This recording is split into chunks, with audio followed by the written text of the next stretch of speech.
Stop scrolling. Hindi mo to kayang palampasin. Isang online seller couple, brutal na pinaslang sa harap ng kanilang pamilya. Narito ang buong kwento.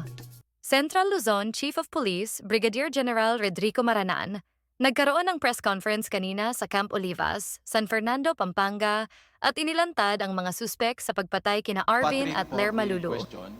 Base doon sa ating mga hawak na ebidensya, as of now, no, ang lumalabas na motibo ay tungkol sa utang at negosyo. No?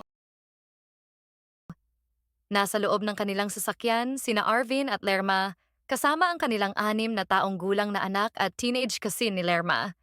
Biglang lumapit ang dalawang nakamotorsiklo. Walang babala, binaril sila. 6 na beses tinamaan si Arvin, 3 beses si Lerma. Pero ang bata at pinsan nila, himalang hindi nasaktan. Can you imagine the trauma?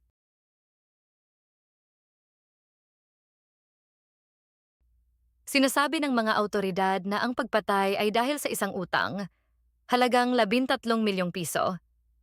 Hindi ito basta-bastang krimen. Ito ay isang malamig na pagpatay dahil sa pera. Sa press conference, ipinakita ng mga pulis ang mga ebidensya, mga tseke na may kinalaman sa utang at ang mga motor na ginamit ng mga suspek sa krimen. Mabilis ang takbo ng investigasyon, pero marami pang dapat tuklasin. Hindi pa tapos ang kasong ito, kaya abangan ang mga susunod na update. Don't forget to subscribe and hit that notification bell para lagi kang updated. Stay informed, stay safe. Ito'y isang trahedya na walang pamilyang dapat sapitin at kailangan makamit ang hustisya. Susundan pa namin ang istoryang ito.